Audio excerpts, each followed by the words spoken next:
Bahasa, selamat datang di podcast kesayangan kalian, POSI, Podcast Bahasa Gensi. Aku, Afizal Hadi Syahputra, bakal jadi salah satu memandu kalian hari ini. Dan aku adalah Ingrid Maniadia, siap nemani kalian ngebahas tema yang seru banget. By the way nih ya, tema kali ini pasti relatable banget sama kita semua. Dan aku, Rinta, gimana Sobat Bahasa? Kalian udah siap belum? Hari ini kita akan ngobrolin fenomena Gen Z yang super unik, yaitu kesalahan fonologi di era digital. Gimana Sobat Bahasa? Menarik bukan?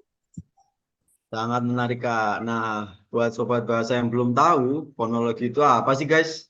Nah, singkatnya nih ya, fonologi merupakan studi tentang bunyi dalam bahasa. Tapi kalau kesalahan fonologi sendiri itu artinya cara kita ngomong kadang nggak sesuai aturan bahasa baku. Nah, misalnya karena adanya pengaruh gaya ngobrol santai ataupun tren digital. Betul banget. Contoh gampangnya tuh kayak waktu kita sama pacar kita bisa biasanya kalau manggil kan seng-seng gitu kan. Padahal kata sebenarnya itu sayang. Nah, di dunia digital ini hal ini tuh mungkin sering kejadian, bahkan itu dianggap normal karena budaya chatting sekarang tuh kan budaya chatting cepat gitu kan ya. Iya, betul banget tuh. Nah, Gensi yang tumbuh bareng TikTok, Instagram, dan aplikasi lainnya sering banget bikin tren baru dalam komunikasi. Tapi sebenarnya kesalahan ini normal atau udah kebablasan sih? Hmm. Nah, daripada kita udah bingung pusing-pusing sendiri nih ya, dan daripada kita soto-soto sendiri, kita bakal ngobrol nih sama tiga bintang tamu kita hari ini yang pastinya punya insight menarik nih soal ini. Oke, sessionnya Sobat Bahasa.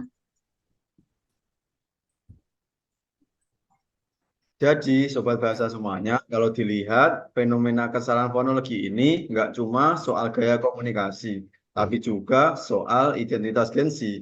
Setuju nggak sih? Setuju banget nih Kak Afrizal. Kita tuh kayak punya bahasa sendiri yang bikin Gen Z ini jadi beda. Tapi yang bikin penasaran, kenapa ya kok tren ini makin lama makin sering terjadi? Yang nggak lepas dari pengaruh media sosial dong, TikTok, YouTube, bahkan streaming games kayak di Twitch. Semua itu kan pakai bahasa santai banget. Lama-kelamaan, cara ngomong baku tuh jadi kayak asing menurut mereka. Ya, bener banget. Apalagi ditambah slang words, aksar regional, sama kebiasaan chatting serba cepat. Misalnya, kata gasken dibuat untuk ayo jalan, atau kata mager dibuat untuk malas gerak. Nah, itu kan sering banget dipakai di mana-mana. Iya sih, tapi kalau emang masih dipakai terus-terus terus-menerus apa nggak bikin lupa sama cara ngomong yang formal? Nah, itu poin menarik. Tapi daripada kita cuma nebak-nebak, kayaknya lebih asik kalau kita dengar pendapat langsung dari para ahlinya.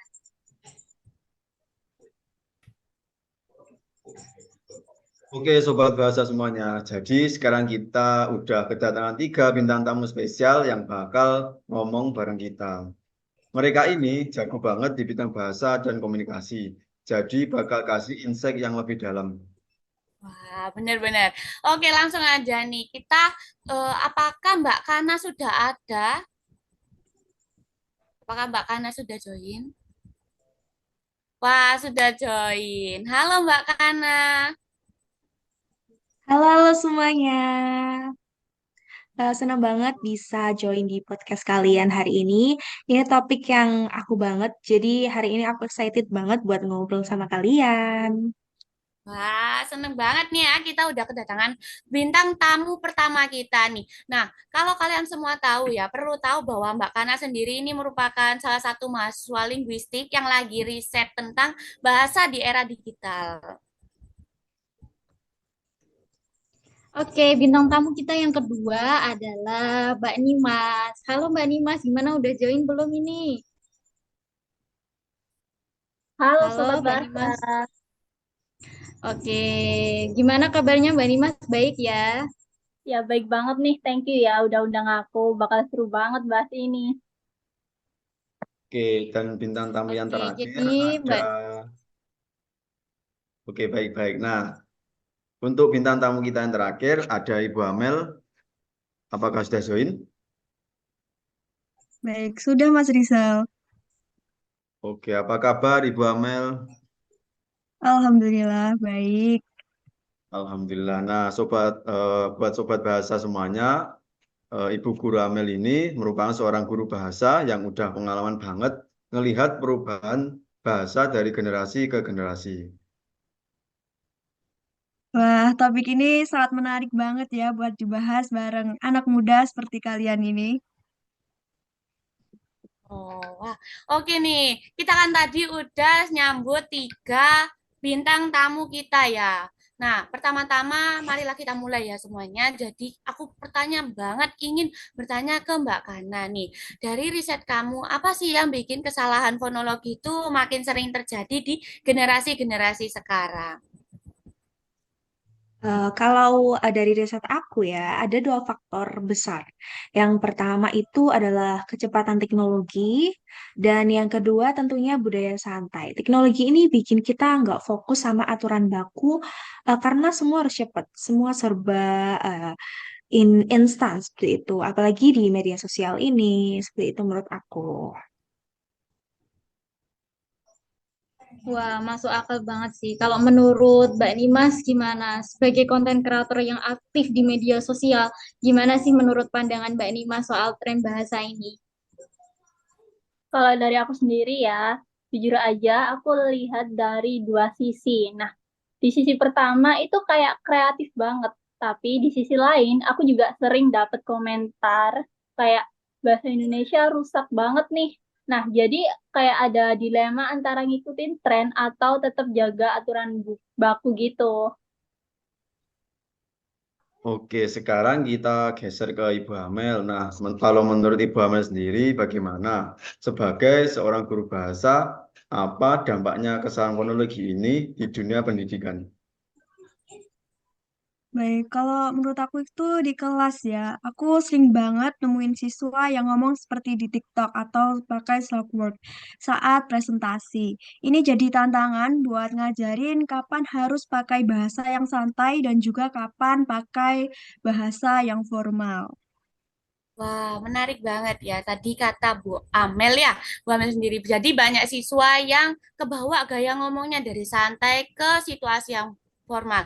Tapi kalau misalnya menurut dari Mbak Kana, gimana sih caranya kita biar tetap adaptif sama tren tanpa ninggalin bahasa baku kita? Kalau menurut aku ya, itu nggak apa-apa kalau adaptif.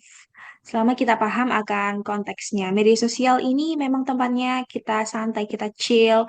Tapi kalau di situasi formal seperti presentasi atau wawancara kerja, kita harus bisa switch ke bahasa yang lebih baku. Jadi yang paling penting itu adalah kesadaran konteks, yang mana yang formal dan yang mana yang kita santai atau non formal seperti itu. Setuju sih, kayak sekarang nih kita ngobrol santai tapi tetap pakai bahasa yang sopan.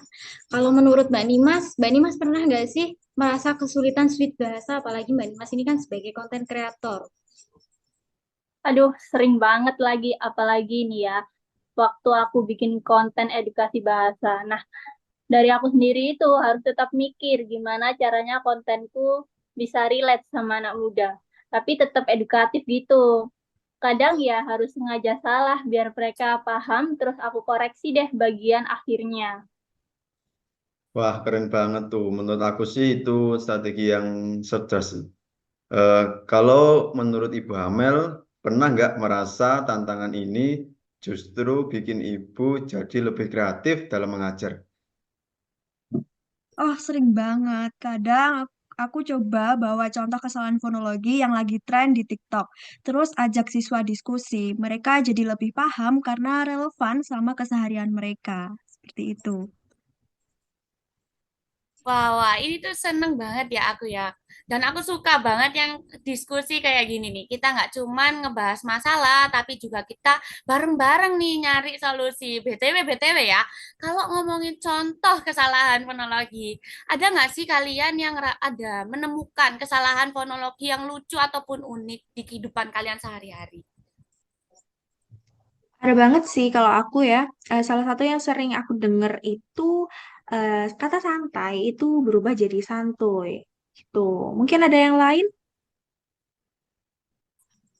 Oh ya, kalau dari aku sendiri nih ya, Nah, nama aku kan Nimas Farah ya, tapi orang-orang rumah itu panggil aku itu Farah, bukan Farah. Jadi kebiasaan fonologi ini tuh kadang malah jadi bahan ketawa gitu loh di sini. Iya bener-bener, tapi lucunya ya kata-kata kayak gini tuh akhirnya jadi tren dan diterima secara luas. Padahal awalnya kan mungkin kita cuma coba-coba atau iseng ya.